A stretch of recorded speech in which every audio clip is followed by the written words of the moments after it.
ஸ்ரீசக்கர வரதாச்சாரியம் சுத்தசத்வ குருத்தமம் ஸ்ரீநிதிம் ராகவம் வந்தே ஹியபார கருணாகரம். கவசம் கனெக்ட் நேயர்களுக்கு நமஸ்காரம். பெரியாழ்வார் திருமொழி 4 6 திருமொழி 5 பாசுரத்தை இன்றைய தினம் நாம் காண உள்ளோம்.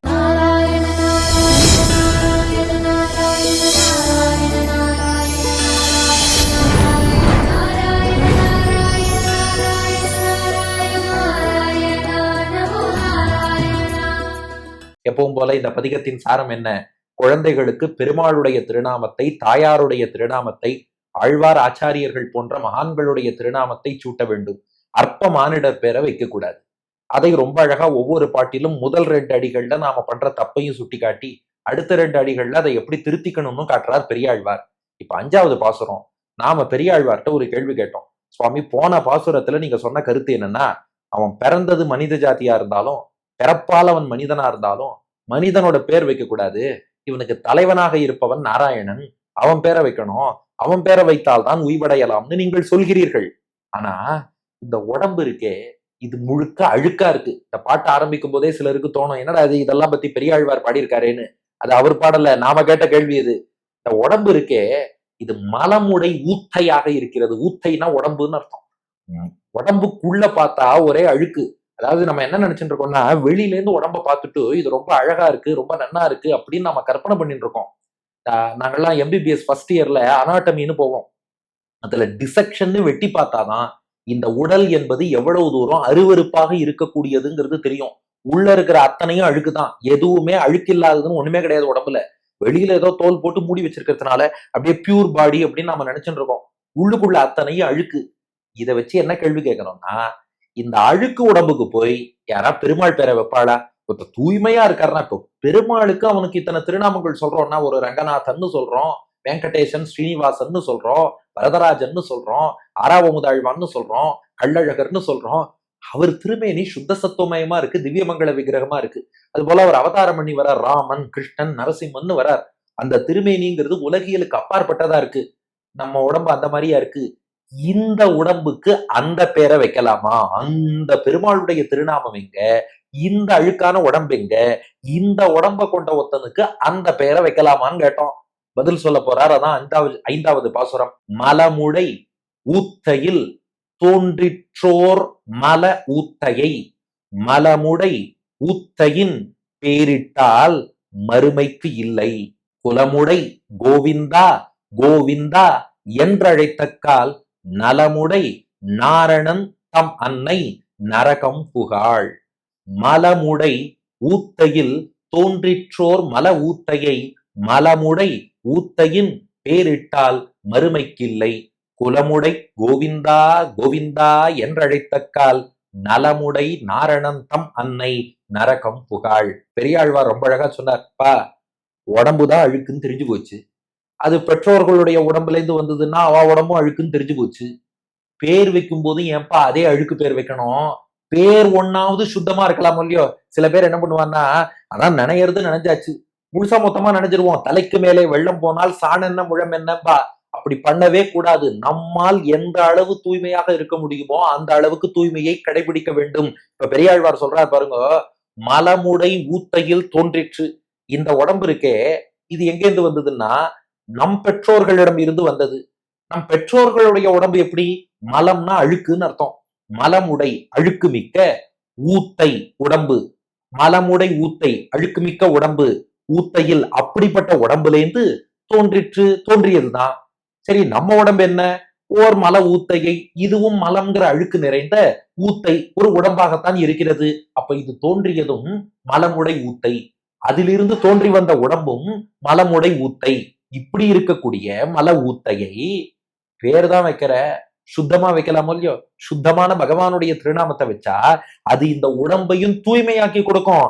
ஆனா நாம என்ன பண்றோம்னா, இல்ல பேரும் அங்கேயே வைக்கிறேன்னு சொல்லி மலமுடை ஊத்தையின் பேரிட்டால், மலமுடை அழுக்கு கொண்ட ஊத்தை உடம்பினுடைய பேரிட்டால் யாரோ ஒருத்தன், அதான் சொல்றோமே, ஒரு தலைவர், அரசியல் கட்சி தலைவர், திரைப்பட நடிகர், கிரிக்கெட் பிளேயர், இவருக்கு பிடிச்ச செலிபிரிட்டி யாராவது ஒருத்தர வச்சுக்க வேண்டியது. நான் இவரோட பேரை குழந்தைக்கு வைக்கிறேன்னு சொல்லி மலமுடை ஊத்தையின், அவர் உடம்பு என்ன? இவ சொல்லிட்டு இருக்காளே, பெருசா ஒருத்தர குளோரிஃபை பண்றாளே, அதுவும் ஒரு மலமுடை ஊத்தை. அதன் பேரிட்டால் அந்த பேரை கொண்டு வந்து இந்த குழந்தைக்கு வச்சா மறுமைக்கு இல்லை. அது எப்படி மறுமைக்கு பிரயோஜனமாக இருக்கும்? இந்த குழந்தை நற்கதி அடைவதற்கோ அல்லது ஒரு மோட்சத்துக்கு போறதுக்கோ பெருமாளை வந்து சேர்றதுக்கோ பக்தி ஞானம் வளர்றதுக்கோ இது எப்படி இவனுக்கு உறுதுணையாக இருக்கும், உதவிகரமாக இருக்கும்னு கேட்கிறார். இது பாருங்க, பெரியாழ்வார் சொன்னது நம்ம வாழ்க்கைக்கு முக்கியமான ஒரு கருத்து. ஏன்னா இது அடியனே காலேஜ்ல படிக்கும் போது பார்த்திருக்கேன். சில பேர் என்ன கூப்பிட்டு கிண்டல் பண்ணுவா, என்னடா கர்த்தால சந்தியாவந்தனம் பண்ணினியான்னு ஒருத்தர் கேட்டார். நான் பண்ணிட்டு தான் வந்தேன். உடனே அவர் ஆரம்பிச்சார், பாரு நீ ஹாஸ்பிட்டல்ல வந்து இத்தனை பேஷண்ட்டை பாக்குற, இதெல்லாம் ஆச்சாரம் போயிடுத்து, இதுல பெருசா சந்தியாவந்தனம் பண்ணா மட்டும் நீ பிராமணன் அர்த்தமாயிடுமா அப்படின்னு முதல் கேள்வி. அப்புறம் ரெண்டாவது கேள்வி, ஒரு அந்தணன்னு சொன்னா அவன் சம்பாதிக்கவே கூடாது, நீ டாக்டர்னு படிச்சுட்டு சம்பாதிக்கிறதுக்குன்னு வந்துட்ட, அப்புறம் என்ன அந்தணன், அதனால இதை விட்டுடு, இப்படியே சொல்லிட்டு இருந்தா. அடியன் மனசுல ஒண்ணு மட்டும் தெரிஞ்சுது, இந்த அனுஷ்டானம் எல்லாம் விடக்கூடாது. ஏதோ நாம அப்படி இப்படின்னு போயிட்டு இருந்தாலும் நமக்குன்னு இருக்கக்கூடிய அந்த அனுஷ்டானங்களை விடக்கூடாதுன்னு தெரிஞ்சதே ஒழிய இவாளுக்கு எப்படி பதில் சொல்றதுன்னு தெரியல. பின்னாடி ஒரு 2-3 வருஷங்கள் கழிச்சு அடியனுடைய ஸ்ரீபாஷ்யாதி ஆச்சாரியன் டாக்டர் ஸ்ரீ உவே கருணாகராச்சார் சுவாமி அவரை சேவிச்சேன். அப்போ இந்த கேள்வியை அடியன் அவர்கிட்ட விஞ்ஞாபனம் பண்ணேன். இல்ல சுவாமி, நிறைய சொல்கிறார்களே இப்படி இது பண்ணக்கூடாது அது பண்ணக்கூடாதுன்னு, இன்றைய உலகத்துல அதெல்லாம் நம்ம பண்ணிட்டு இருக்கோம். அதெல்லாம் பண்ணதுக்கு அப்புறம் சந்தியாவந்தனம் பண்றேன்ட்டு பண்றோம், பெருமாளுக்கு திருவாராதனம் பண்றேன்னு பண்றோம், இதுக்கெல்லாம் பிரயோஜனம் உண்டான்னு கேட்டேன். சுவாமி ரொம்ப அழகா பதில் சொன்னார். பாருப்பா, பெரியோர்கள் எப்படி சொன்னாலோ அதே வழியில தான் வாழணும், அதுதான் வசதி. ஆனா அந்த வழியில வாழ முடியலைங்கிறதுக்காக எல்லாத்தையும் விட்டுட்டு போயிடணும்னு அர்த்தம் இல்ல. எதெல்லாம் புடிச்சுக்க முடியுமோ அதை புடிச்சுட்டு கொஞ்சம் கொஞ்சமா மேல ஏற பார்க்கணும். இன்னைக்கு 10% இருப்பது நாளைக்கு 20 ஆகும், அது 40 ஆகும், 80 ஆகும். ஒருத்தன் 10% ஃபாலோ பண்றவனை போய் ஏண்டா 90 பண்ணலன்னு திட்டினேன்னா அவன் பண்ற 10ஐயும் விட்டுடுவான். 10 பண்றத பார்த்து ஆகா 10 பண்றீங்கன்னு அவனை என்கரேஜ் பண்ணா அவன் மேல மேல ஏறி 100% வரைக்கும் நிச்சயமாக முன்னேறுவதற்கு முயற்சி செய்வான். ரெண்டாவது, பெருமாள் என்ன பண்றார், நமக்கு அனுகிரகம் பண்ணணும்னு காத்துன்னு இருக்கார். காத்துன்னு இருக்கிற பெருமாள் இவன் ஏதாவது ஒரு நல்லது பண்ண மாட்டானா, அதை வச்சு நான் அனுகிரகம் பண்ணுவேனே. சரிப்பா, ஏதோ இந்த காலத்துல உலகத்தில் வாழ்வதற்கு பொருள் தேவைப்படுறது சம்பாதிக்கிறதுன்னு போறான், அதை கூட விட்டுடுறேன்.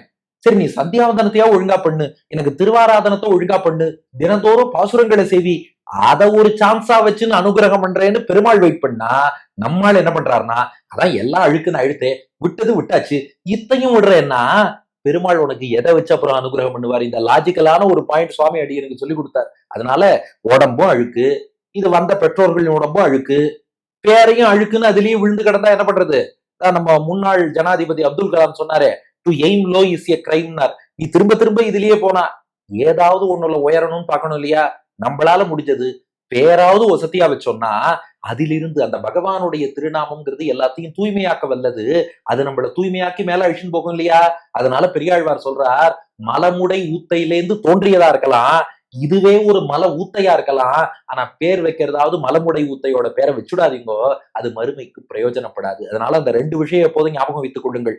ஒன்று, இந்த காலத்துல எது தேவைப்பட்டு எப்படி நாம போனாலும் கூட நம்முடைய அனுஷ்டானங்கள்ல எவ்வளவு தூரம் முடியுமோ அதை ஃபாலோ பண்ணணும்.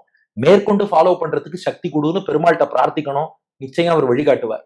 2, ஏதோ ஒரு சான்ஸ் வச்சு அனுகிரகம் பண்ணணும்னு பெருமாள் நினைச்சுட்டு இருக்கும்போது நான் தான் 90 விட்டுட்டேனே, மிச்சம் இருக்கிற 10ஐயும் விடுறேன்னு விட்டோம்னா நமக்கு தான் நஷ்டம். எவ்வளவுக்கு எவ்வளவு பிடிச்சிட்டு இருக்கோமோ அவ்வளவுக்கு எவ்வளவு நல்லது, அதை சான்ஸா வச்சுன்னு பெருமாள் ரட்சிப்பார். அதனால பேர் வைக்கிறதாவது பெருமாள் திருநாமத்தை வைங்கோ. இப்ப அப்படியே பாட்டின் 2வது பாதி பாருங்கோ. குலமுடை கோவிந்தா கோவிந்தா என்று அழைத்த கால். இந்த இடத்துல குலம்னா இடைக்குலம், ஆயர் குலம்னு அர்த்தம். குலமுடை ஆயர் குலத்திலே வந்து அவதாரம் செய்த கோவிந்தா கோவிந்தா என்று அழைத்த கால். இது வரைக்கும் பாருங்க, எல்லா திருநாமத்தையும் ஒரு முறைதான் ஒரு பாட்டில் பயன்படுத்தி இருப்பார் பெரியாழ்வார். ஆனா இந்த கோவிந்தா மட்டும் விசேஷம். கோவிந்தா கோவிந்தா என்று அழைத்த கால். குழந்தை எப்படி கூப்பிடுங்கோ, கோவிந்தா கோவிந்தான். ஏன் 2 தடவைன்னா அழகா மாண்புமிகள் வியாக்கியானம் பண்ணார். அந்த திருநாமம் ரொம்ப சுவையா இருக்கிறதுனால அதை ஒரு தடவை கூப்பிட்டுட்டு நிறுத்தினா திருப்தி வராதான். சில பொருள்லாம் சாப்பிட்டுட்டு குழந்தைகள்லாம் ஒரு சாக்லேட் சாப்பிட்டு நன்னா இருந்தா இன்னொரு சாக்லேட் கொடுன்னு கேட்கும் பாருங்க. கோவிந்தாங்கிறது குழந்தைக்கு சாக்லேட் போல அவ்வளவு இனிமையா இருக்குமா. அதனால ஒரு தடவை கோவிந்தான்னு கூப்பிட்டுட்டு கோவிந்தன்கிற பையன் வந்துருவான். வந்தாலும் அந்த திருநாமத்தின் இனிமைக்காக 2ஆம் தடவை கோவிந்தான்னு கூப்பிடுவாளாம். அதுதான் பாட்டுல உள்ள நுட்பம். குலமுடை ஆயர் குலத்துல அவதாரம் பண்ண. இந்த இடத்துல கோனா பசு, கோவிந்தன்னா பசு மேய்ப்பவன், பசுக்களை எல்லாம் காப்பாத்தி கோவிந்த பட்டாபிஷேகம் பண்ணிண்டவன். குலமுடை ஆயர் குலத்தை காத்த கோவிந்தா கோவிந்தா என்று அழைத்த கால். குழந்தைகளை அப்படி கூப்பிடுங்கோ, கூப்பிட்டா குழந்தையும் நற்கதி அடையும், பெற்றோர்களும் நற்கதியை அடைவார்கள்னார். நாம கேட்டோம், சுவாமி எங்க கேள்விக்கு இன்னும் பதில் வரலன்ட்டோம். பதில் வரலையா? ஆமா, இது அழுக்கோடம்போட இருக்கிற குழந்தை, இதுக்கு போய் தூய்மையான பெருமாள் திருநாமத்தை வச்சா அப்புறம் பெருமாளுக்கு ஏதாவது அழுக்கு ஒட்டிடாதான்னோ? இல்ல, நலமுடை நாரணன். நலம்னா அனைத்து நற்குணங்களும் நிறைந்தவன் அர்த்தம். பெருமாள்கிட்ட என்னைக்குமே அழுக்கு ஒட்டாது. அழுக்கான உடம்புடைய ஒரு குழந்தைக்கு நீ தூய்மையான பெருமாளோட திருநாமத்தை வச்சா இந்த அழுக்கு பெருமாள்கிட்ட ஒட்டாது. பெருமாளுடைய தூய்மைதான் இந்த குழந்தைக்கு வரும். இது எம்பெருமானுக்கு மட்டுமே உள்ள சிறப்பு. இந்த லோகத்துல தூய்மையான பொருளும் அசுத்தமான பொருளும் அப்படி தொடர்பில் வந்தால் தூய்மையான பொருள் இம்பியூர் ஆயிடும், அசுத்தமான பொருளுக்கு தூய்மை கிடைக்காது. ஆனால் நாம அழுக்கா இருக்கோம், பெருமாள் திருநாமம் ரொம்ப சுத்தமா இருக்கு. அழுக்கான ஒருத்தனுக்கு பகவானுடைய தூய திருநாமத்தை வச்சதுனால பெருமாள் திருநாமம் எந்த வகையிலையும் குறைஞ்சு போகாது, கெட்டு போகாது, அழுக்காகாது. மாறாக நலமுடை நாரணன், அந்த திருநாமத்தின் நலம், அந்த திருநாமத்தின் பெருமை, அது தரக்கூடிய தூய்மை இவனுக்கு சேரும். அதனால நலமுடை நாரணன் தன் மண்ணை நரகம் புகாள். அவனோட அம்மா, இந்த இடத்துல அன்னைனா தந்தையும் சேர்த்து, அந்த பெற்றோர்கள் நரகத்தை அடைய மாட்டார்கள். அதனால ஆயர் குலத்தில் அவதரித்த கோவிந்தா கோவிந்தா என்ற அவன் திருநாமத்தை சொல்லி குழந்தைகளை கூப்பிடுங்கோ. அவன் திருநாமம் உங்களையும் தூய்மையாக்கும், குழந்தையும் தூய்மையாக்கும். அம்மாவும் நரகத்துக்கு போக மாட்டா, அப்பாவும் நரகத்துக்கு போக மாட்டார், குழந்தையும் நரகம் போகாது. இது பாட்டின் தாற்பயம்.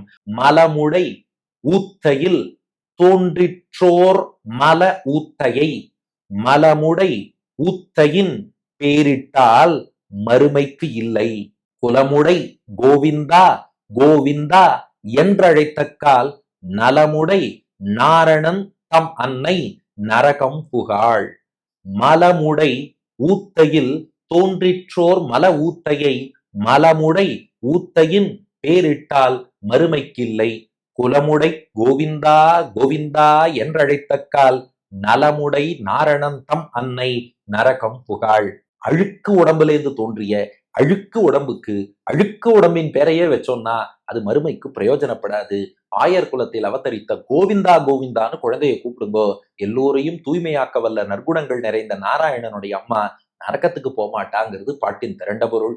அடியேன் வழங்கும் ஆங்கில வடிவம். Don't give a dirty human name to a dirty human body born out of a dirty human body. Rather, name your child as Govinda, who incarnated in the clan of cowherds. Call him Govinda. Govinda, the mother of the pure Narayana, will not attain hell என்பது இதற்கான ஆங்கில வடிவம். இனி இதற்கு அடுத்த பாசுரம் இன்னொரு கோணத்தில் பெரியாழ்வார் ஒரு கருத்து சாதிக்க போறார். அதை அடுத்த பகுதியில் காண்போம். பெரியாழ்வார் திருவடிகளே சரணம்.